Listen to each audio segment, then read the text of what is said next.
जेके early news गांव से लेकर शहर तक की हर खबर पर हमारी नजर। जेके अर्ली न्यूज को सब्सक्राइब करना, लाइक करना, शेयर करना ना भूलें। अस्सलाम वालेकुम नाजरीन, आप देख रहे हैं जेके अर्ली न्यूज के साथ मैं हूं आपकी मेजबान नसरीना बशीर। आइए नजर डालते हैं आज की ताज़ा तरीन खबरों पर। बांडीपुरा ग्रे सड़क से बर्फ हटाने का काम अगरचे बीकर ने 4 रोज कबल मुकम्मल किया है, ताहम इस सड़क को अभी गाड़ियों की आमदोरफ्त के लिए नहीं खोला गया है।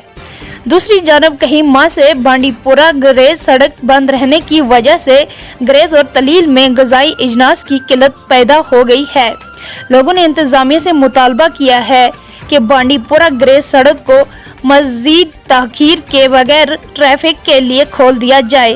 डेस्क से नसरीना बशीर के साथ बांडीपुरा से तौसीफ अहमद की ये खास रिपोर्ट। जो भी खाने पीने की चीज़ है वो यहाँ पर कुछ भी नहीं है, दुकानदारों के पास सब कुछ खत्म हो गया है। ये हमारे सब्जी वाले हैं जिनके पास अभी कुछ भी नहीं है, जो स्टॉक था वो खत्म हो गया है।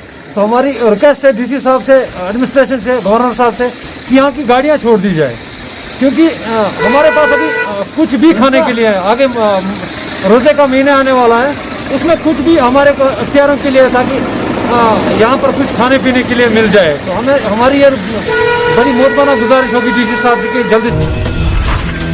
ट्रेडर्स फेडरेशन हंदवारा की सदारती इंतखाबात 8 अप्रैल 2021 को होने जा रहे हैं और हंदवारा में प्रेसिडेंट और जनरल सेक्रेटरी अहदे के लिए कैंडिडेट्स हंदवारा मार्केट में हर दुकानदारों के पास जाकर अपना वोट मांग रहे हैं।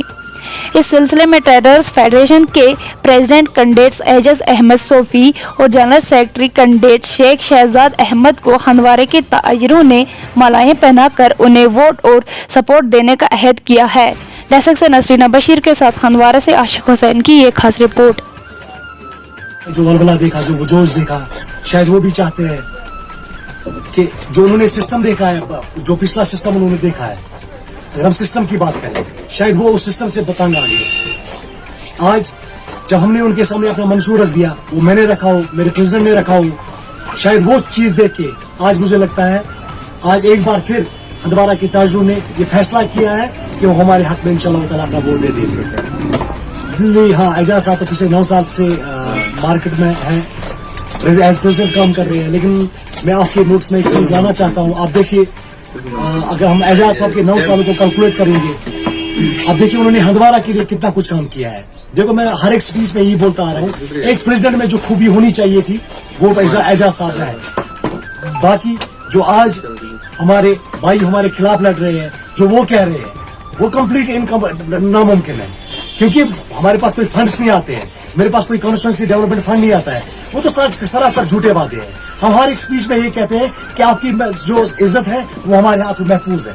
आपका जो छोटे छोटे बेसिक नेसेसिटीज है, जो छोटे छोटे मसले हैं, वो उनको हम उजागर करेंगे, एडमिनिस्ट्रेशन के पास लाएंगे। अगर अभी कुछ रहना बाकी है, इंशाल्लाह ताला हम सब मिलकर बैठ के आए हैं और इंशाल्लाह ताला उनका अज़ाला कर देंगे। पांपोर कस्बे में एक अवामी दरबार का इनकाद किया गया, जिसमें शहर के मुख्तलिफ इलाकों से आए हुए सैकड़ों अफराद ने शिरकत की। डेस्क से नसरीना बशीर के साथ पुलवामा से शौकत मुश्ताक की एक खास रिपोर्ट।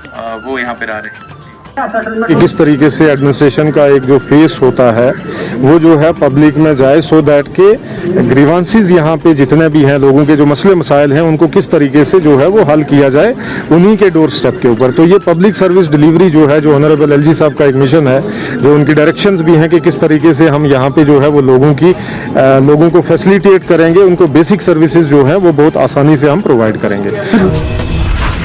बांडीपुरा पुलिस ने कोविड-19 के फैलाव को रोकने के लिए अवामी मकामात पर मास्क न पहनने पर लोगों से चालान किया गया। जंग जारी रखने के लिए खिलाफ वर्जी कोविड-19 बांडीपुरा पुलिस ने अलूसा बांडीपुरा में 15 से ज्यादा अफराद को अवामी मकामात पर मास्क न पहनने पर जुर्माना आयद किया। डेस्क से नसरीना बशीर के साथ बांडीपुरा से तौसीफ अहमद की ये खास रिपोर्ट। जिला डोडा के तहसील चिराला पंचायत सुनाटुआ आज एक इजलास मुनक्किद हुआ, जिसमें सरपंच इखलाक अहमद मीर, वार्ड मेंबर, महकमे आरडीडी डिपार्टमेंट के मुलाजमीन और दीगर पंचायत के हजरात भी इजलास में मौजूद थे। इस इजलास में पूरे 3 साल के लिए प्लान दिए गए और हर वार्ड मेंबर ने अपने अपने काम प्लान के तहत लिखाए, जिसमें ज्यादातर जल शक्ति के काम रखे गए हैं। सरपंच इखलाक अहमद मीर ने जेके अर्ली न्यूज के नुमाइंदे से बात करते हुए कहा कि ये प्लान पूरे 3 साल के लिए दिए गए हैं। डेस्क से नसरीना बशीर के साथ चिराला से खलीक अंजम की ये खास रिपोर्ट।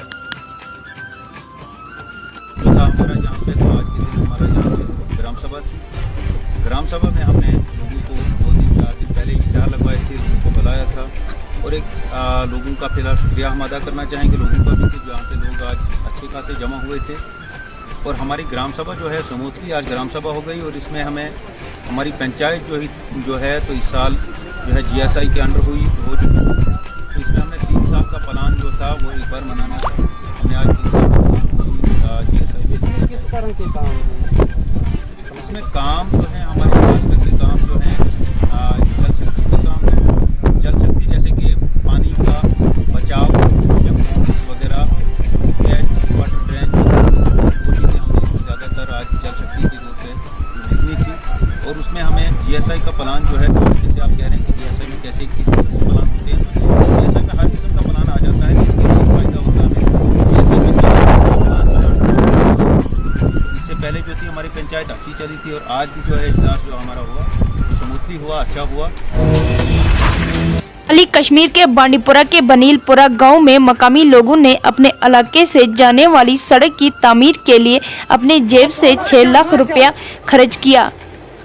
मकामी लोगों ने बताया कि उन्होंने तकरीबन 66 लाख रुपए का अतिया जमा किया है और बाद में वो बनीलपुरा से अपने इलाके मौलाना मोहल्ला के तरफ जाने वाली सड़क तामीर कर चुके हैं।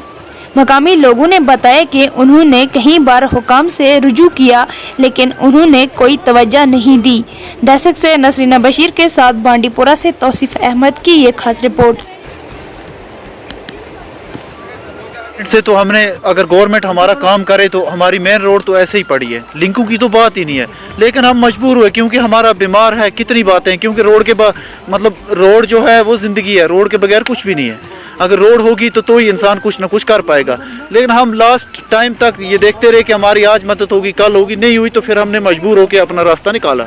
7 लाख रुपए खर्च हुए। एडमिनिस्ट्रेशन से यही कहते हैं कि अगर आप मतलब हर क्या बोलते हैं हल्के के मतलब फंड्स को, मतलब पंचायत को आप इतने फंड्स दे रहे हो, कम से कम हर इलाके में 1, 2, 4, 4, 7, 8 लाख रुपए तो दे सकते हो। आपका तो पंचायतों का हक बनता है, जो DDC साहिबान है, BDC साहिबान है और जो भी लोग इस चीज़ से ताल्लुक़ रखते हैं उनका तो हक बनता है कम से कम आके देखे कि इन लोगों का हालत क्या है। बिजली का आप देखें, हमें 365 से ऊपर हमें मतलब इस चीज़ की बिल भरनी पड़ती है। हालत गरीब लोग हैं बेचारे, कहाँ से ये एफर्ट कर सकते हैं। उसके बाद दूसरी बात, आंगनवाड़ी तक हमारे इलाकों में मतलब आंगनवाड़ी सेंटर तक हमारे इलाकों में ये चीज़ों की स्कीमें है ही नहीं।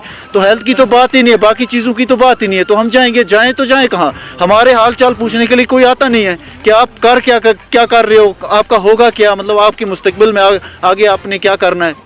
अभी क्या कहना चाहते हो आप? हम यही कहना चाहते हैं कि कम से कम हमारी इन चीज़ों पे नज़रसानी होनी चाहिए। अगर आप नीचे से गाड़ी में बैठते हो, सीधा आप मैग्नमाइज रोड से कैथसन का रुख करते हो, वहाँ से आपको चिचीनाड़ गांव मिलेगा, डांगरनाड़ गांव मिलेगा, हर गांव मिलेगा, लेकिन 2 गांव सबसे ज़्यादा मुतासर है। एक शेख मुकाम बाला ऊपर वाला हिस्सा और सबसे ज़्यादा बस्ती भी इसी में है शेख मुकाम की, और दूसरा चूटावारी, क्योंकि यही 2 गाँव है जहाँ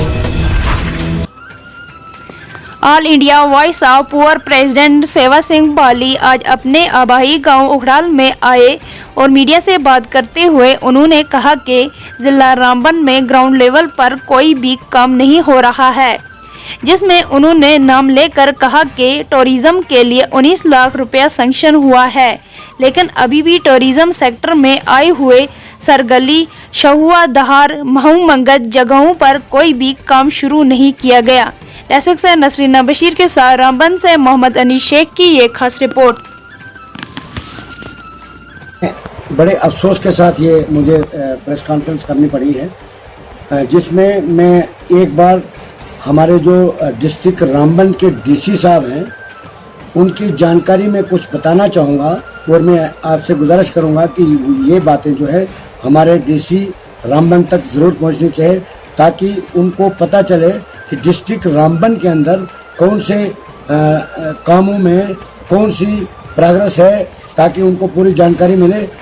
क्योंकि यहाँ के जो ऑफिसर हैं वो 90% काम को सिर्फ कागजों पर दिखाने की जो परंपरा है उसी को आज भी वो चलाया जा रहा है, जबकि पूरे देश में बदलाव आ चुका है। मगर हमारे डिस्ट्रिक्ट रामबन के अंदर बड़े शर्म से ये कहना पड़ता है, जैसे मैं एक जानकारी देना चाहूँगा कि यहाँ पर कहीं कहीं अरसा पहले जिन लोगों ने MG नरेगा में काम किया है, दफ्तर ब्लॉक दफ्तर के चक्कर काट काट कर तंग आ चुके, आज तक उनको पेमेंट नहीं की जा रही है।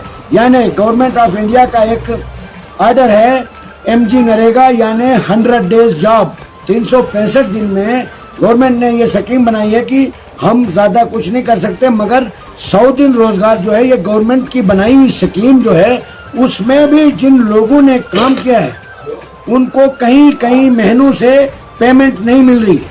और यहाँ पर जो हमारे जेई साहिबान हैं, हमारे ब्लॉक के डिपार्टमेंट में जो यहाँ डिपार्टमेंट जो काम करता है, उनको इतनी चर्बी चढ़ी हुई है, वो अपने आप को मेरे हिसाब से अपने आप को DC शायद समझते हैं। यहाँ के हमारे पटवारियों के पास सुपारी गाड़ियाँ हैं, हमारे जो यहाँ पर सेक्रेटरी ब्लॉकों के हैं वो एक अपने VIP ट्रीटमेंट में चलते हैं।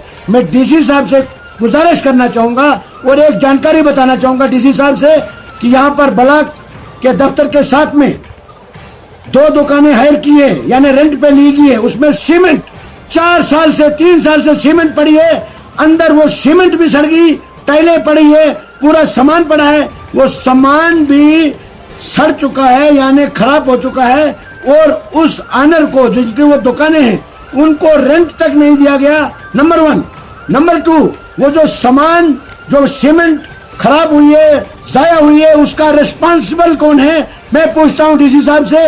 और दूसरी बात, हमारा एक शालगढ़ का एरिया है, वहां पर टेकअप पॉइंट पे कुछ मकान आए हमारे, मैं वहां के लोग मेरे पास आए, उन्होंने बताया हमारा बार बार एस्टीमेट बनाया जाता है, उसके बाद पता ही नहीं चलता है। और मैं ये डिमांड करता हूं कि DC साहब को चाहिए फौरी तौर पर तमाम डिपार्टमेंट के ऑफिसर साहिबान को हिदायत जारी करें कि उसका फौरी तौर पर कंपनसेशन आज के रेट के हिसाब से दिया जाए और वहां पर मकान को उठा के वहां पर रोड को जो है क्लियर किया जाए। प्रिंसिपल JDC उखड़ाल कोविड के बारे में मीडिया से गुफ्तगू करते हुए उन्होंने कहा कि हमारे कॉलेज में तमाम फराइज सख्ती से नाफिज किए गए हैं। हम बगैर किसी मासक के तलबा इल्म को कॉलेज में दाखिल होने की इजाज़त नहीं दे रहे हैं। डेस्क से नसरीना बशीर के साथ रामबन से मोहम्मद अनीस शेख की एक खास रिपोर्ट। किया है जो ऊपर वाला ब्लॉक है वहाँ पे फर्स्ट सेमेस्टर और सेकंड सेमेस्टर की क्लासें लग रही हैं, और जो नीचे मिडिल स्कूल में हमारे 2 कमरे हैं वहाँ पर 2 रूम्स हैं, वहाँ हमारा 3rd सेम पे क्लासें लग रही हैं। हम जो बच्चों की क्लासें लग रही हैं सोशल डिस्टेंसिंग के हिसाब से हम बच्चों को क्लास में बैठा रहे हैं। हमारे पास सफिशिएंट स्पेस है बच्चों के लिए। हमने बच्चों के लिए मास्क और सैनिटाइजर का अरेंजमेंट करके रखा है, बल्क में हमने इसको खरीदा है। जो बच्चा बिना मास्क के आता है हम उसको कॉलेज से मास्क प्रोवाइड करते हैं, और गेट पे मेरा स्टाफ और मैं सुबह हम पर्सनली मॉनिटर करते हैं कि कोई बच्चा जो है बिना मास्क के अंदर ना आए। अगर बच्चे के पास मास्क नहीं है हम उसको मास्क वहाँ से प्रोवाइड करते हैं। और आज ही हमने सुबह जो हमारे साथ उखड़ाल कंपनी है सद्भावना, आज वर्ल्ड हेल्थ डे है, तो सुबह 10 से 10:30 तक हमने बच्चों को उनके साथ मिलके एक सैनिटाइजेशन प्रोग्राम किया है, जिसमें कोविड-19 पैंडेमिक के बारे में बच्चों को बताया गया डिटेल में। उसकी हम प्रेस रिलीज अभी भेज रहे हैं, कल प्रेस में भी आ जाएगी। और बच्चों को बताया गया है कि आपकी क्या क्या जिम्मेवारियां हैं, क्या क्या आपने एहतियात करने हैं, और हमने बच्चों के हाथ साफ करने के लिए वहाँ साबुन सब सुविधा रखी हुई है। नाजरीन, ये थी आज की खास खबर। JKRL न्यूज देखने के लिए आपका बहुत बहुत शुक्रिया। दीजिए इजाजत अपनी मेजबान नसरीना बशीर को। अल्लाह हाफिज।